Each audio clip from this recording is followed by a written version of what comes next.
प्यारे छात्र छात्राओं, प्यारे बच्चों, आज हम सभी लोग पुनः कक्षा 11 विषय हिंदी के अंतर्गत निबंध को पढ़ने के लिए यहाँ पर उपस्थित हुए हैं।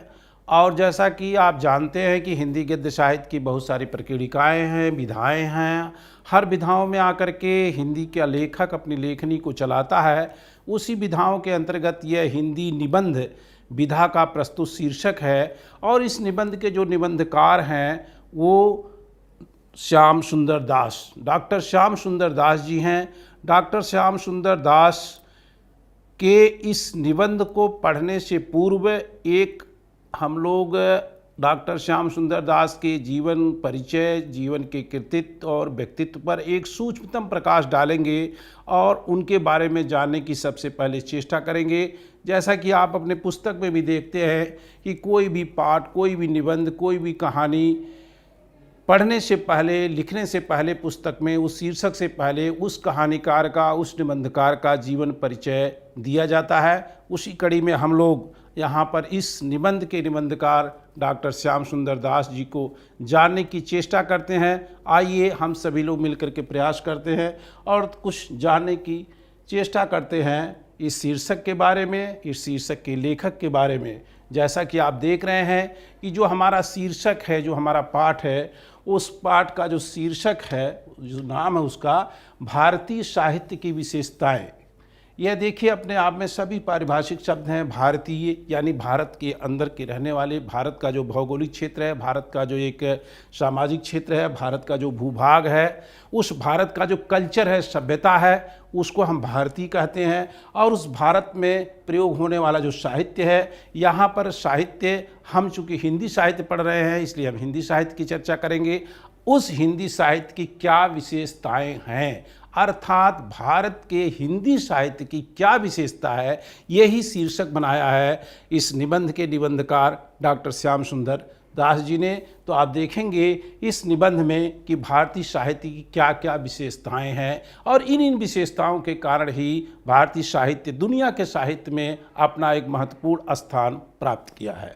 इसके लेखक डॉक्टर श्याम सुंदर दास जी हैं, जो आपके सामने एक छायाचित्र के रूप में भी उपस्थित हैं। इसके आगे हम बढ़ते हैं तो हम लेखक परिचय को जानने की कोशिश करते हैं कि जो लेखक हैं इनका परिचय क्या है।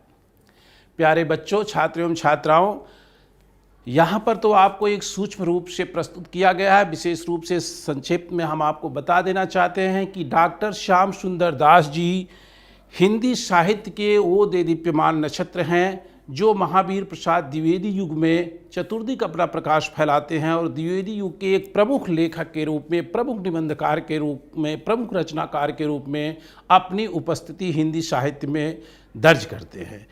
श्याम सुंदर दास की हिंदी साहित्य के ऐसे नक्षत्र हैं जो चतुर्दिक अपना प्रकाश डालते हैं और पूरे के पूरे साहित्य जगत को प्रकाशित करते हैं। इनका जन्म 1875 ईस्वी में हुआ। इनका जो जन्म स्थान है, देखिए, पंजाबी खत्री परिवार, ये जन्म स्थान तो काशी नगर है। काशी को ही हम वाराणसी के नाम से जानते हैं, काशी को हम बनारस के नाम से जानते हैं। उत्तर प्रदेश का एक प्रमुख शहर है, प्रमुख धार्मिक नगरी है, प्रमुख ज्ञान की नगरी है, प्रमुख संस्कारों की नगरी है, जो काशी, वाराणसी या बनारस के नाम से जानी जाती है। उसमें एक पंजाबी खत्री परिवार था, उसमें इनका जन्म होता है। पिता श्री देवीदास खत्री जी हैं। शिक्षा इन्होंने प्रयाग विश्वविद्यालय से स्नातक किया।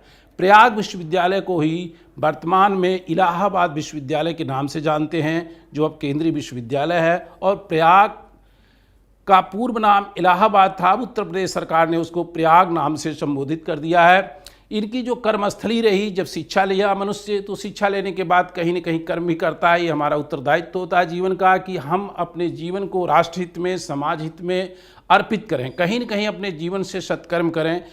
अध्ययन अध्यापन के क्षेत्र में चूँकि पढ़े लिखे थे, इन्होंने अच्छा अध्ययन किया था, इसलिए सबसे पहले ये इनकी जो पोस्टिंग होती है वह प्रधानाचार्य Kalicharan high school Lucknow, Kalicharan high school Lucknow में प्रधानाध्यापक के रूप में नियुक्त होते हैं।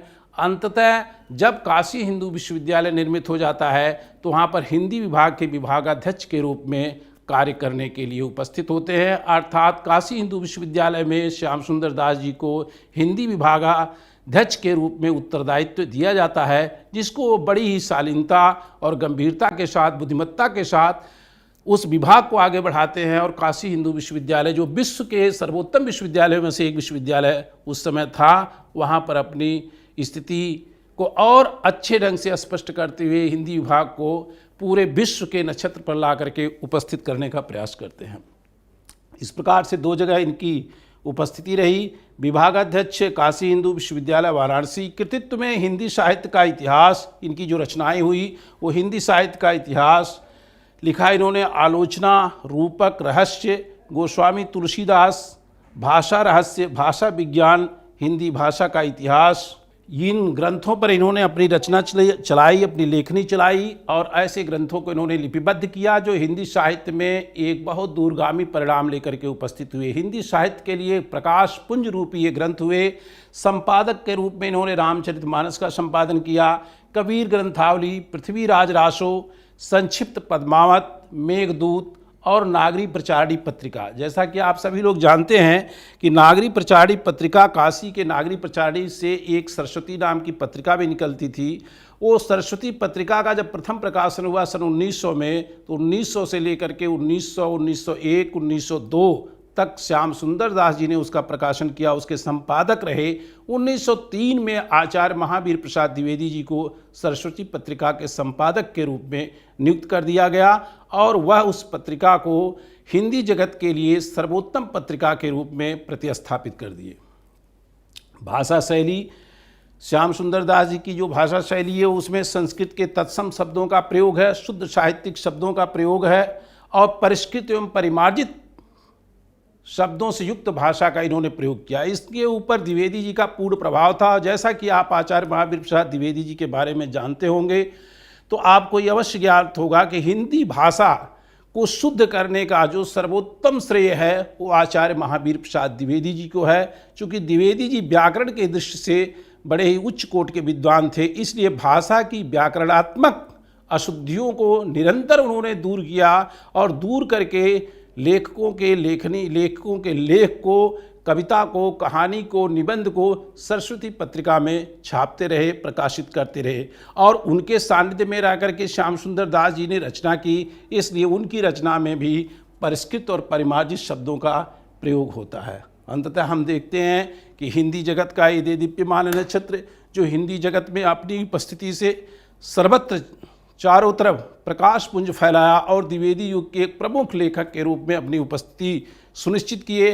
ऐसे हिंदी के महान विद्वान की मृत्यु अगस्त माह सन 1945 में हो गई, अर्थात इस नश्वर संसार को वह अगस्त माह 1945 को छोड़ करके सदा सदा के लिए चले गए। फिर भी इस विद्वान के द्वारा लिखी गई जितनी भी लेखनी है, इनकी लेखनी से जो भी भाषाबद्ध किया गया, जो भी ग्रंथ लिखे गए, जो भी निबंध लिखे गए, उपन्यास लिखे गए, संपादन का कार्य किया, उस महान कार्य के कारण आज भी श्याम सुंदर दास जी समस्त विद्वान जगत में, समस्त विद्वत जगत में, समस्त विद्वानों के हृदय में, समस्त छात्र छात्राओं के हृदय में, अध्ययन करने वाले समस्त अध्ययनकर्ताओं के हृदय में अपनी उपस्थिति दर्ज रखते हैं।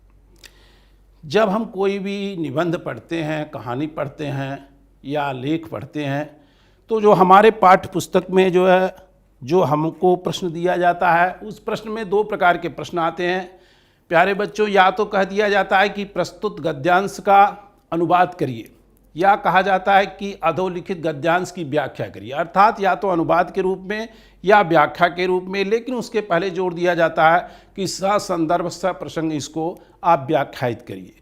यहाँ पर संदर्भ और प्रसंग के बारे में हम थोड़ी सी चर्चा कर लेते हैं। संदर्भ जब भी कहा जाए तो आपको वह गद्यांश कहाँ से लिया गया है, उस गद्यांश का लेखक कौन है, उसका शीर्षक क्या है, उस शीर्षक का शीर्षककार कौन है, यानी उस कहानी का कहानीकार कौन है, उस निबंध का निबंधकार कौन है और वह किस निबंध से लिया गया, यही इतनी बात आपको स्पष्ट रूप से वहाँ पर उपस्थित कर देनी चाहिए।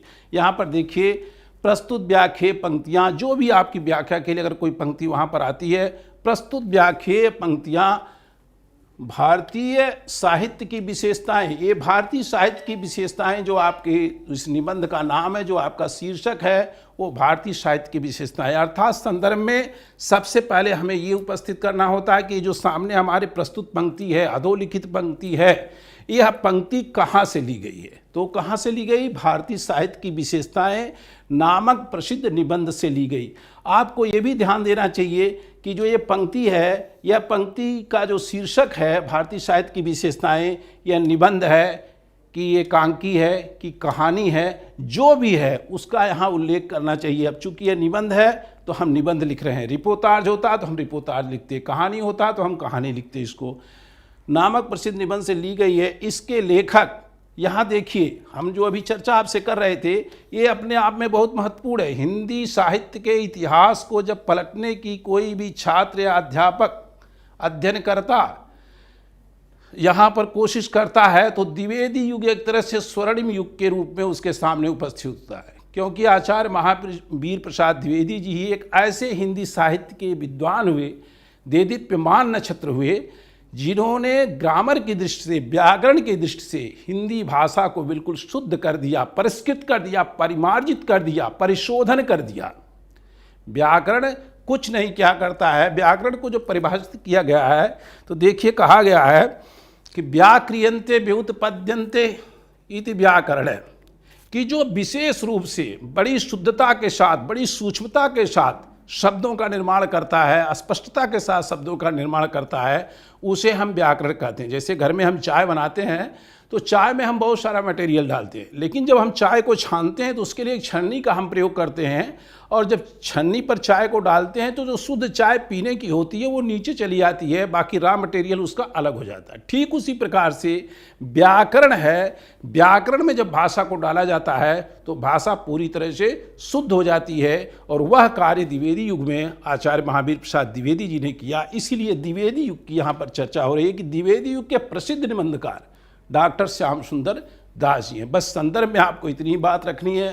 संदर्भ के बाद हम चर्चा करते हैं प्रसंग की, कि ये जो पंक्तियां आई हैं ये किस प्रसंग में आई, किस प्रयोजन से आई, किस बात के संदर्भ में यहाँ पर उपस्थित हुई हैं। इसलिए आपको जहाँ भी वो गद्यांश जहाँ का है, वहाँ से पहले की थोड़ी बात आपको प्रसंगवश रखनी पड़ती है। किस रेफरेंस में आई है, किस प्रसंग में आई है, वहाँ पर आपका ध्यान होना चाहिए। तो जब भी प्रसंग लिखें तो इसका ध्यान रखें कि जो पंक्तियां हैं, इन पंक्तियों से पूर्व क्या चर्चा हुई थी, किस संदर्भ में ये पंक्तियां हमारे बीच में उपस्थित की गई।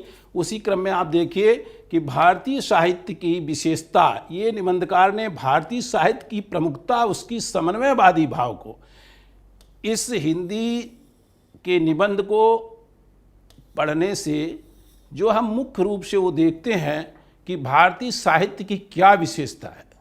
इस निबंध में निबंधकार ने भारतीय साहित्य की 3 प्रमुख विशेषताओं का वर्णन किया है। जब आगे अभी हम निबंध पढ़ेंगे तो हमको मिल जाएगा। और लेकिन उस प्रमुख विशेषताओं में से जो सर्वोपरि है वो समन्वयवादी भाव हो, कि सबको मिला करके, सबका परीक्षण करते हुए फिर अपनी विषय वस्तु को रखने का जो प्रयास करता है साहित्य, वो भारतीय साहित्य है। भारतीय साहित्य संसार के सभी साहित्य का अध्ययन करता है और सबको देख करके फिर अपने विकासात्मक स्वरूप को, अपने भाव को, अपने विषय वस्तु को प्रस्तुत करता है। इसीलिए समन्वयवादी भाव की इसमें स्थापना की गई है। समन्वयवादी भाव को स्थापित करते हुए इसकी विशेषताओं को प्रतिस्थापित किया है, जो संपूर्ण साहित्य जगत में अपनी इसी विशेषता के कारण सम्मानीय है। अर्थात संसार के जितनी भी साहित्यिक विशेषताएं हैं, उन सभी विशेषताओं का हम अनुशीलन करते हैं, परीक्षण करते हैं, उनको हम देखते हैं और फिर उनमें अपने आप का समन्वय स्थापित करते हुए हम अपनी बात को रखते हैं। इसी विशेषता के कारण यह सम्मानीय साहित्य सर्वोपरि साहित्य की श्रेणी में रखा जाता है।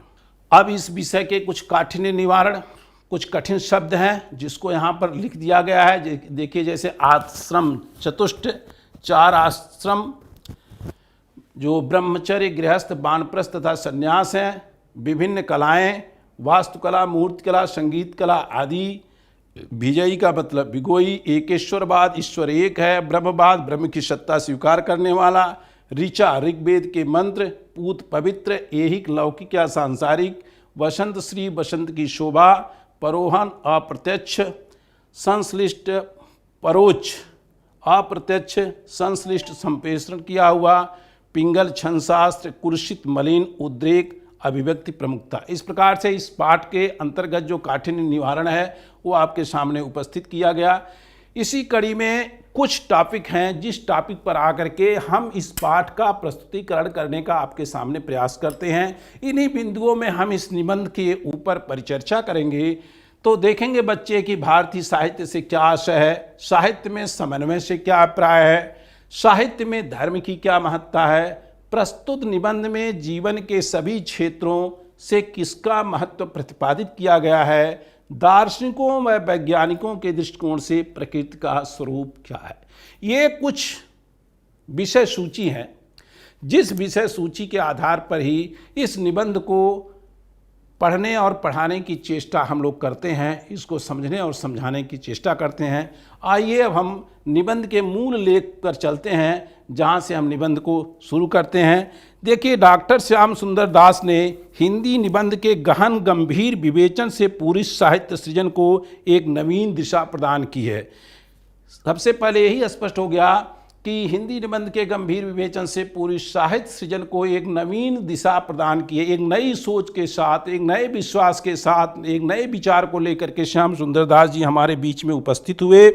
प्रस्तुत निबंध में निबंधकार ने भारतीय साहित्य की विशेषताओं का वर्णन किया है। भारतीय दर्शन में जीवात्मा और परमात्मा में कोई भेद नहीं माना जाता है, यह विशेषता समन्वय की है। इसी दार्शनिक मान्यता के आधार पर लेखकानुसार कला व साहित्य में समन्वय का प्रमुख आदर्श बना। धार्मिक भावों की प्रचुरता हमारी संस्कृति की दूसरी प्रमुख विशेषता है।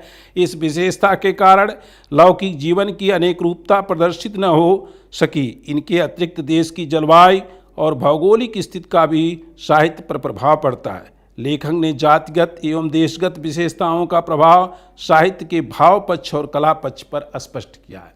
प्यारे बच्चों, प्रिय छात्र एवं छात्राओं, यहाँ पर देखिए लेखक कह रहा है कि लेखक ने इस संसार में जीवात्मा और परमात्मा का बड़ा ही आंतरिक संबंध है, और इन संबंधों को स्पष्ट करते हुए जीवात्मा परमात्मा के कोई भेद नहीं मानता है, क्योंकि ये हमारी जो जीवात्मा है उसी परमात्मा की ही अंश है। इसी विशेषता का समन्वय करने का प्रयास किया है। दार्शनिक मान्यताओं के आधार पर लेखक ने कला और साहित्य को भी एक में सम्मिश्रित करने का प्रयास किया, उनमें भी समन्वयवादी दृष्टिकोण अपनाने का प्रयास किया है। धार्मिक भावों की प्रचुरता, हम जिस भी देश में रहते हैं उस देश में धर्म भी रहता है और धर्म भी साहित्य को प्रभावित करता है, कला साहित्य को प्रभावित करता है, वातावरण साहित्य को प्रभावित करता है।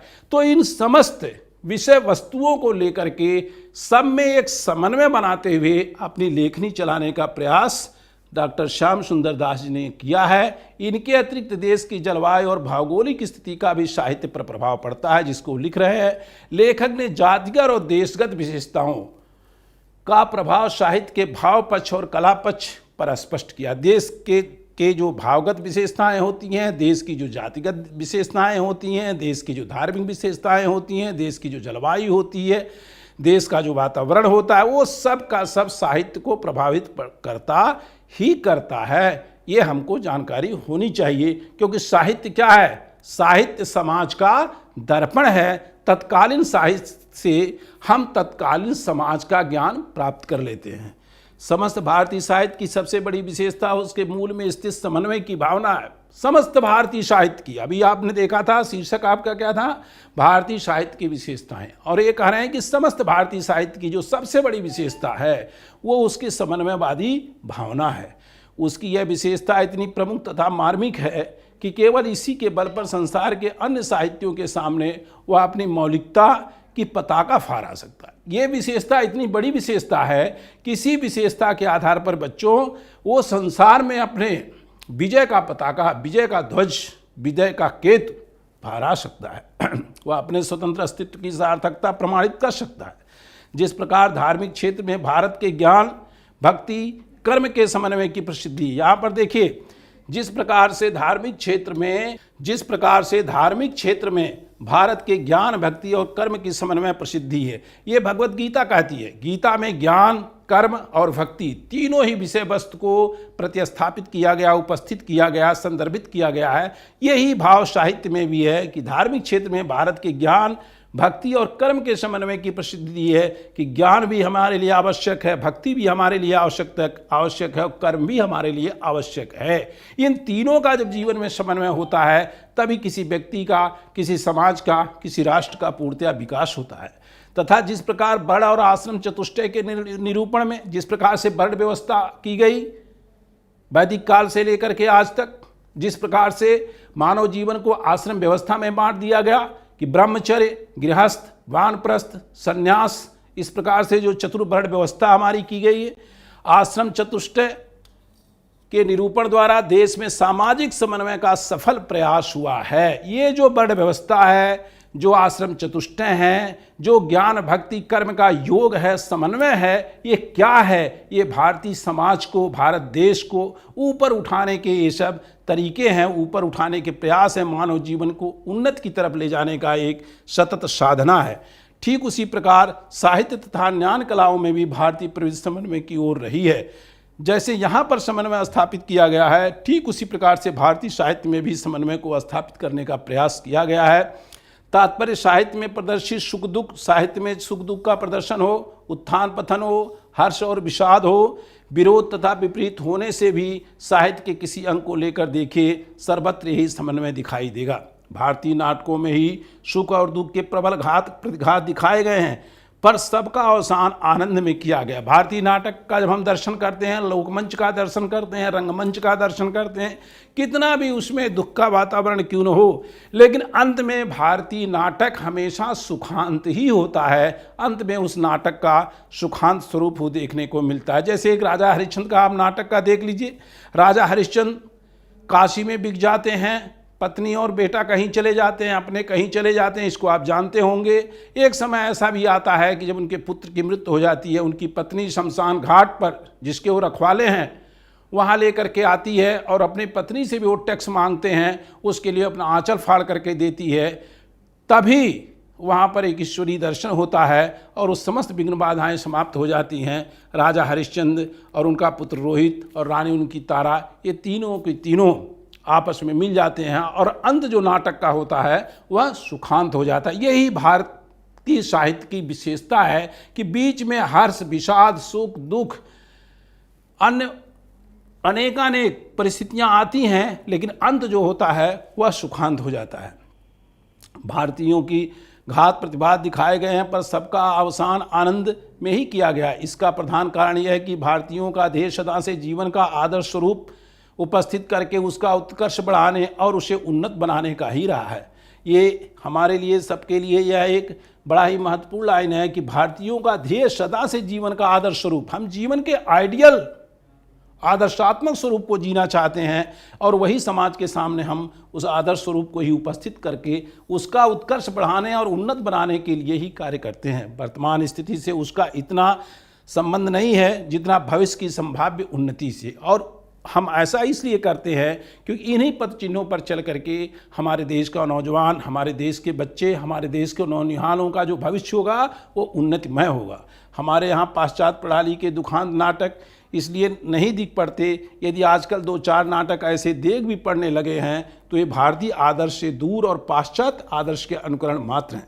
कविता के क्षेत्र में ही देखिए, यद्यपि विदेशी शासन से पीड़ित तथा अनेक क्लेशों से संतप्त देश निराशा की चरम सीमा तक पहुंच चुका था और उसके सभी अवलंबों की इत्री हो चुकी थी, फिर भी भारतीयता के सच्चे प्रतिनिधि तत्कालीन महाकवि गोस्वामी तुलसीदास अपने विकार रहित हृदय से समस्त जात का आश्वासन देते हैं। यहाँ पर जो ये निबंधकार कहना चाह रहा है, वो निबंधकार हमारे यही कहना चाह रहे हैं कि हमारे जो कवि होते हैं, हमारे जो लेखक हैं, वो सब के सब निरंतर ही सर्वजन कल्याण की भावना को लेकर के ही कार्य करते हैं, जिसके लिए ये आपकी कविता है, जिसमें भगवान राम अगर राजा बने हैं तो जन जन की आवाज़ है, जन जन के लोग उससे खुशी हैं। आनंद की कितनी महान भावना है, चित्त किसी अनुभूत आनंद की कल्पना में मानो नाच उठता है। हिंदी साहित्य के विकास का समस्त युग विदेशी तथा विजातीय शासन का युग था, परंतु फिर भी साहित्यिक समन्वय का भी निरादर नहीं हुआ। आधुनिक युग के हिंदी कवियों में यद्यप पाश्चात्य आदर्शों की छाप पड़ने लगी है, लक्षणों को देखते हुए इस छाप की अधिकाधिक गहरी हो जाने की संभावना हो रही है, तथापि जाति साहित्य की धारा अछूट रखने वाले कुछ कवि अब भी वर्तमान में हैं जो भारतीय परंपराओं में आकर के ही काव्य की रचना करते हैं। ये थोड़ा सा विचार करें तो उपयुक्त साहित्यिक समन्वयवाद का रहस्य हमारी समझ में आ सकता है जब थोड़ी देर के लिए साहित्य को छोड़कर भारतीय कलाओं का विश्लेषण करते हैं, तब उनमें भी साहित्य की भांति समन्वय की छाप दिखाई पड़ती है। सारनाथ की बुद्ध भगवान की मूर्ति उस समय की है जब वो 6 महीने की कठिन साधना के उपरांत अस्थि पंजर मात्र ही रहे होंगे, पर मूर्ति में कहीं कृष्णता का पता नहीं है। उसके चारों ओर एक स्वर्गीय आभा नृत्य करती है। यही भारत की मान्यता है, यही भारत का आदर्श है, यही भारत की परंपरा है कि हम तपोबल से अपने इतना तप अर्जित कर लेते हैं कि शरीर भले हमारी छीड़ रहती है लेकिन हमारा तपोपुंज चतुर्दिक फैलता रहता है, क्योंकि उसमें समन्वय और त्याग की और आदर्श कल्पनाओं की भावना रहती है। इस प्रकार साहित्य में भी, कला में भी एक प्रकार का आदर्शात्मक साम्य देखकर उसका रहस्य जानने की इच्छा और प्रबल होती है। इसीलिए भारतीय कलाओं को देख करके उसके बारे में जानने की इच्छा हम सभी लोगों की प्रबल हो जाती है। बहुत सारी हमारी कलाएं हैं, उस कलाओं को जो हम देखते हैं, मूर्ति कला हैं, शिल्प कला हैं, तो उसके बारे में जानने की इच्छा प्रकट हो जाती है। दर्शन शास्त्र हमारी जिज्ञासा का समाधान कर देते हैं। भारतीय दर्शनों के अनुसार परमात्मा और जीवात्मा में कुछ भी अंतर नहीं है, दोनों एक ही हैं, दोनों सत्य हैं, चेतन हैं और आनंद है। भारतीय दर्शन हमारा यही कहता है कि जीवात्मा और परमात्मा में किसी प्रकार का कोई अंतर नहीं है, जीवात्मा परमात्मा का ही अंश है, दोनों सहज हैं, सरल हैं, ज्ञानवान हैं, चेतन हैं और सुख के खजाने। गोस्वामी तुलसीदास जी ने जीवात्मा और परमात्मा को परिभाषित करते हुए कहा है कि ईश्वर अंश जीव अविनाशी। उनका कहना है कि जो यह जीव है यह कुछ नहीं है, जीवात्मा कुछ नहीं है, उसी ईश्वर का अंश है, परमात्मा का अंश है। देखिए इसके विशेषताओं के बारे में भी आगे वो प्रकाश डाल रहे हैं। ईश्वर अंश जीव अविनाशी, अब उसके गुण क्या है, क्वालिटी क्या है, उसकी चर्चा बेटा कर रहे हैं कि चेतन, अमल, सहज, सुख राशि, 4 गुण दिए कि वह ईश्वर अंश चेतन है, वो अमल है, उसमें कोई गंदगी नहीं है, किसी प्रकार का उसमें कपटता नहीं है। चेतन, अमल, सहज रूप का है, सरल स्वभाव के हैं और सुख राशि, सुख का खजाना है। ये तो इस प्रकार से जीवात्मा और परमात्मा का एक ही स्वरूप है जो परम आनंद का स्वरूप है, जिसको हम सत्यम शिवम सुंदरम के नाम से जानते हैं। वो परमानंद है, दोनों एक ही हैं, दोनों सत्य हैं, चेतन हैं, आनंद स्वरूप हैं। बंधन माया जन्य है, इसमें जो बंधन है, मैं और तोड़ता है माया। ये माया क्या है, यह मेरा है या तुम्हारा, यही जो चक्कर है ये माया है। यही माया केवल एक इसमें बंधन का कार्य करती है। माया ज्ञान से उत्पन्न होने वाली वस्तु है। जीवात्मा मायाजन्य अज्ञान को दूर करके अपने स्वरूप को पहचान लेता है, लेकिन जीवात्मा उस माया को हटा करके फिर अपने उस परम स्वरूप को पहचान लेता है, और जब परम स्वरूप को पहचान लेता है तो महान ज्ञानी हो जाता है, ईश्वरमय हो जाता है। तब शंकराचार्य का वो सिद्धांत आ जाता है कि अहम ब्रह्मास्मि, मैं ही ब्रह्म हूँ, ब्रह्म उसके सिवा कुछ नहीं है। कबीर ने कहा है कि कस्तूरी कुंडल बसै मृग ढूंढे मन माय, ऐसे घट घट राम है दुनिया जाने नाय। प्रत्येक घट घट में वह ईश्वर वास करता है, बस उसको जानने की आवश्यकता है, वही परम आनंद है। आनंदमय परमात्मा में लीन होता है। आनंद में विलीन हो जाना ही मानव जीवन का परम उद्देश्य। मानव जीवन का परम उद्देश्य क्या है, मानव जीवन का उद्देश्य क्या है, ये बहुत बड़ा प्रश्न है।